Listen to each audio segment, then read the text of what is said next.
संघर्ष हमारा नारा है, संघर्ष हमारा नारा है। आवाज दो, आवाज दो। MRWA की गुंडागर्दी आप लोगों में नहीं चलेगी, नहीं चलेगी। MRWA की गुंडागर्दी नहीं चलेगी, नहीं चलेगी। MRWA की गुंडागर्दी नहीं चलेगी, नहीं चलेगी। MRWA की गुंडागर्दी नहीं चलेगी, नहीं चलेगी। MRWA की गुंडागर्दी नहीं चलेगी, नहीं चलेगी। गद्दी छोड़ो, गद्दी छोड़ो, गद्दी छोड़ो, गद्दी छोड़ो, गद्दी छोड़ो, छोड़ो छोड़ो गद्दी छोड़ो, गद्दी छोड़ो, गद्दी छोड़ो, छोड़ो छोड़ो गद्दी छोड़ो। MRWA की गुंडागर्दी नहीं चलेगी। और क्या वजह है जो आज इकट्ठा हुए हैं सब लोग? देखिए, वैसे ये हम लोगों का आए दिन यहाँ मीटिंग चलती रहती है और इतवार को टाइम मिलता है, सभी पेशे वाले आदमी यहाँ पर रहते हैं। लेकिन आज की बैठक का मूल उद्देश्य हमारा था कि MRWA की जो यहाँ पर संस्था काम कर रही है विगत 7-8 साल से, उसका कार्यकाल के दरमियान में यहाँ जो 1700 परिवार निवास कर रहे हैं, उनका परिवारों के साथ में जो कुठाराघात हो रहा है सुरक्षा के संबंध में, चाहे वो फाइनेंशियल के संबंध में, जिस विषय पर आप यहाँ इकट्ठे हुए, मेन हमारा बिंदु यही था। हमारी मांग इतनी है कि सरकार से भी आपके माध्यम से और जो भी संस्था ये चला रही है उनको हम ये बताना चाहते हैं कि जिस प्रकार से हम लोगों ने कई बिंदुओं पर पहले उनको चर्चा कर रखी है और उनको लिखित पर दे रखा है। मसलन के रूप पर मैं आपको 2-3 चीज़ों का यहाँ पर अवगत करा देना चाहता हूँ। बिजली और कैंप चार्जेस जो है वो अलग अलग होने चाहिए। इन लोगों की मिली भगत की वजह से आज हमारे निवासी यहाँ पर हज़ारों रुपये का महीने का नुकसान भुगत रहे हैं बिजली के चार्ज में। दूसरी बात यह है, जो भी यहाँ पर कोई काम होता है, किसी चीज़ पर हम लोग इसका विरोध करते हैं या जाते हैं, ये सीधा उसको कोर्ट में चले जाते हैं। कोर्ट में जाने का मतलब ये होता है कि हमें दो तरफ की मार पड़ रही है। एक दो जो कोर्ट में जाने के लिए वकील उन्होंने खड़े कर रखे हैं, भारी भरकम रकम वो हमारे जेबों से जा रहा है। दूसरी बात है, उस कोर्ट के माध्यम से वो हमें दबाना चाहते हैं। वो ये कहना चाहते हैं कि हम जब वो कोर्ट में चले जाएंगे तो हमारा जो इशू है वो डाइल्यूट हो जाएगा। ये इनके बिंदु हैं। कई ऐसे इशू इसके अंदर में हैं जो अगर मैं आज हमारी मीटिंग में बहुत लंबा यहाँ पर मीटिंग हुई है, कई प्रस्ताव हमने को आज पारित किए हुए हैं। मैं उम्मीद करता हूँ कि आने वाला जो समय होगा, ये 1700 परिवारों को निवारण करने के लिए, इनके हित की रक्षा करने के लिए हमारी जो मोआ की टीम बनी है, ये सभी हमारे सदस्यगण यहाँ पहुँचे हुए हैं। इनके माध्यम से मैं आपको इतना कहना चाहता हूँ कि अगर ये नहीं सुधरे तो हम इनको सुधारेंगे, ये हमारा संकल्प है। अगर नहीं सुधरे तो सुधारेंगे। आज की बैठक में क्या निर्णय ऐसा ना, पहले तो मैं एक बात बता दूं, ये जो MRW है, इसका रजिस्ट्रार ऑफिस में ना तो रिन्यूअल है अनरजिस्टर्ड सोसाइटी मतलब चल रही है। आई मीन इसका रजिस्ट्रेशन नहीं है। इसके जितने एग्जीक्यूटिव्स में किसी का नाम रजिस्टर ऑफिस में नहीं है। इलीगली ये इसको चला रहे हैं और मनमाने ढंग से फैसला ले रहे हैं। आज का हमारा कंसर्न, और हाँ, सबसे बड़ी बात यह है कि ये ऑडिटेड जो बैलेंस शीट है, करोड़ों का जो ये रिकवर कर चुके हैं पिछले 2-3 साल में, इन्होंने आज तक उसका कोई अकाउंट्स का कोई भी हिसाब किताब ना रजिस्ट्रार ऑफिस में दिया है, ना पब्लिक के सामने रखा है। और मेरे ख्याल से करोड़ों का हिसाब किताब है। 3 साल में 25-30 लाख रुपए महीने के हिसाब से अगर आप लगा लें तो करोड़ों का हिसाब बैठता है ये 3 साल का। इसकी कोई ऑडिटेड बैलेंस शीट जो होनी चाहिए वो आज तक नहीं मिली है। हमने ये इसकी कंप्लेन क्या रजिस्टर ऑफिस को भी कर रखी है। तो आज का हमारा जो बिंदु, ये जो मर्डर हुआ यहाँ, ये सब कुछ हुए, तो मेन चीज़ थी कि सुरक्षा की मतलब दृष्टि से हम इकट्ठा हुए थे।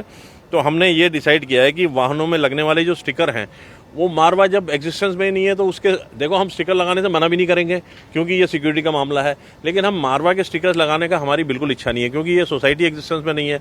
तो हम चलो नाम काट कूट के किसी तरह उनको करके हम वो लगाएंगे।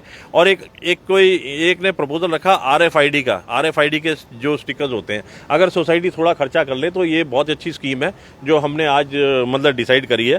खैर, हम उसको बताएंगे आगे। और ये पर्याप्त सुरक्षा व्यवस्था बढ़ाने के लिए ये जो गेट नंबर 2 और 3 खोले गए हैं, बंद किए गए हैं, ये खोले जाएंगे, लेकिन पर्याप्त सुरक्षा के साथ खोले जाने चाहिए। ये खोले जाने चाहिए। जब गेट बने, जब हमारा मतलब प्रिविलेज है तो वो खुलने भी हैं, वो गेट तो बंद रहेंगे नहीं, और लेकिन उनकी जो सुरक्षा है वो मतलब पर्याप्त नहीं चाहिए।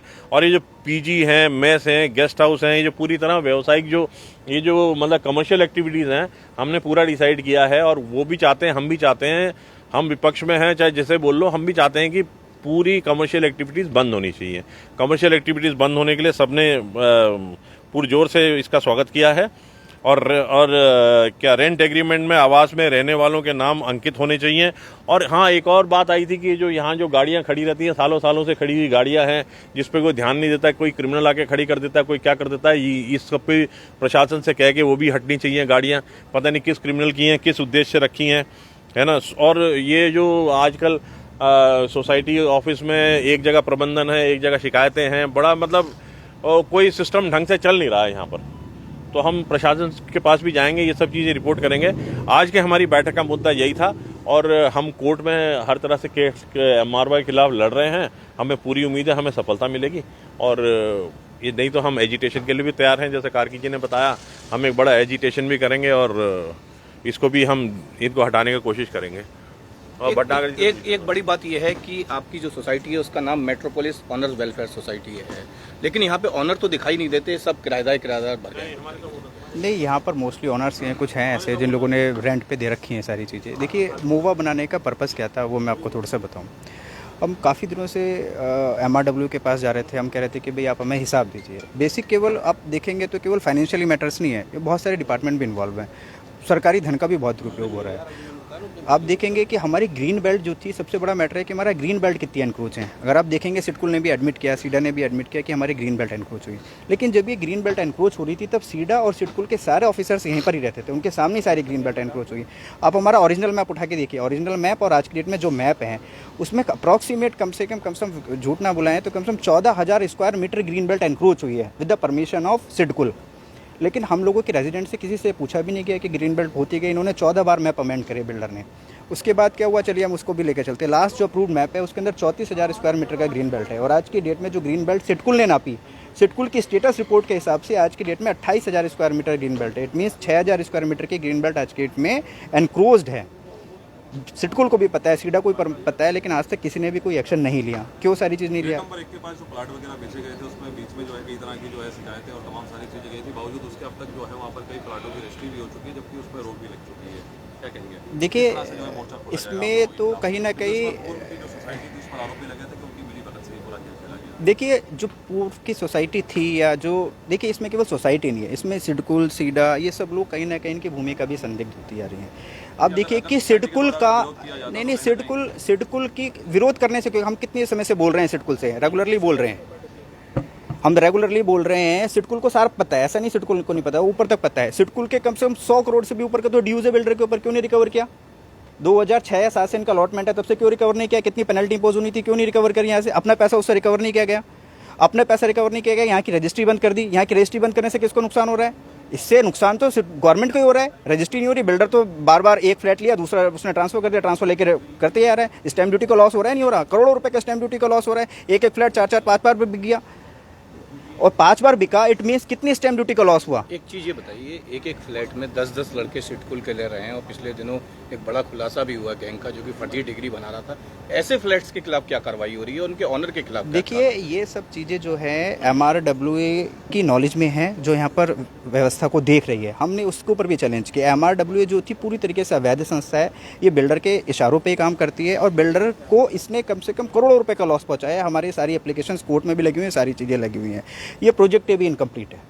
बिल्डर ने इनको हैंडओवर किस तरीके से दी थी, जब हम लोगों का प्रतिनिधित्व नहीं करते। इनके मेंबर्स कितने हैं? इनके मेंबर्स केवल 98 हैं और यहाँ पर लॉटरीज कितने? यहाँ पर 1700 लॉटरी हैं। तो किस ये तो 5% लोगों का भी प्रतिनिधित्व नहीं करते। बिल्डर ने ये नहीं देखा कि भाई मैं किसको हैंडओवर कर रहा हूँ।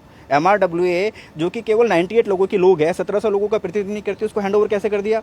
आज की डेट में अगर आप देखेंगे तो हम कैंप चार्जेस देने के लिए भी लायबल नहीं है। आप इसकी रजिस्ट्री उठा के देखिए, रजिस्ट्री में मेंशन है कि जब इंटरनल कंप्लीशन हो जाएगा उसके 5 साल तक बिल्डर इसको मेंटेन करेगा और उस 5 साल के बाद हम कैंप चार्जेस देने के लिए लायबल हैं। और हम वेरी फर्स्ट डे से कैंप चार्जेस दे रहे हैं। ये सिडकुल को भी पता है, प्रशासन को भी पता है, सबको पता है। तो आज की डेट में हमसे जो कैंप चार्जेस लिए जा रहे हैं वो भी पूरी तरीके से वैध है। हम कैंप चार्जेस देने के लिए लायबल ही नहीं। हमारी सोसाइटी कंप्लीट नहीं है, प्रोजेक्ट कंप्लीशन सर्टिफिकेट नहीं मिला हुआ, ऑक्यूपेंसी सर्टिफिकेट नहीं मिला हुआ। और ये प्रशासन को पता है। प्रशासन ने क्यों नहीं लिया? अपने ड्यूज तो प्रशासन ने रिकवर नहीं करे, सरकार को करोड़ों रुपए का लॉस पहुंचाया है और सबको पता है। किसको नहीं पता? सबको पता है। स्टैम्प ड्यूटी का सबसे बड़ा घोटाला यही है। करोड़ों रुपए का स्टैम्प घोटाला हुआ है इसके अंदर। एक फ्लैट जब 4 बार बेच दिया, 5 बार उसकी स्टैम्प ड्यूटी जानी चाहिए थी। एक फ्लैट अगर 30 लाख रुपए का है, 5 बार बिक गया, 1.5 लाख करोड़ रुपए की, 1.5 करोड़ रुपए की स्टैम्प ड्यूटी कैलकुलेट करिए कितनी बैठेगी। और 1700 फ्लैट है यहाँ पर। महेंद्र पोपली जी हमारे साथ हैं। नमस्कार कंचन जी, मेरा ये कहना है कि यहाँ पर एक सुपरटेक के कथित, प्रमाणित और पूरी तरह से सुपरटेक के द्वारा पाले हुए एक दलाल ये सारा काम कर रहा है और उसी के इशारों पर सारा हो रहा है। आपको बता दूं कि 4 साल पहले एक मेंटेनेंस को जो है इन्होंने सुपरटेक ने बढ़ा दिया था, उसको वापस कराने के लिए मेंटेनेंस के ऑफिस में रात को हम लोगों ने करीब 50-60 लोगों ने बहुत हल्ला किया और वो बैकफुट पे भी आ गया था सुपरटेक, जिसमें शाही जी उसका प्रतिनिधित्व कर रहे थे। तो उन्हीं एक जो उनके दलाल हैं सुपरटेक के, उनका फ़ोन आता है, अध्यक्ष महोदय आप क्यों बैठे हैं, उठ के जाइए, सब अपने आप उठ के चले जाएंगे। और आधे घंटे के बाद वो चले जाते हैं। 2 दिन के बाद एक लेटर सुपरटेक को इशू हो जाता है कि इस मेंटेनेंस को आप मीटर से कर लें, हमें कोई आपत्ति नहीं है। और भी बहुत सारे काम हैं, जैसे मेंटेनेंस लेके आना। रेरा में एक केस हुआ था, हमारे फेवर में हो गया था, उसको जिसमें हर निवासी को 50-50 हज़ार रुपये मिलना था, ग्रीन बेल्ट हटनी थी और भी बहुत सारे उसमें जो दलाल प्रवृत्ति के लोग हैं, इनके बहुत सारे फ्लैट्स हैं। अपने फ्लैट्सों में गलत तरीके के लोगों को बैठाते हैं और इसमें नैतिक अनैतिक कार्य कराते हैं और अपनी गुंडागर्दी दिखाते हैं।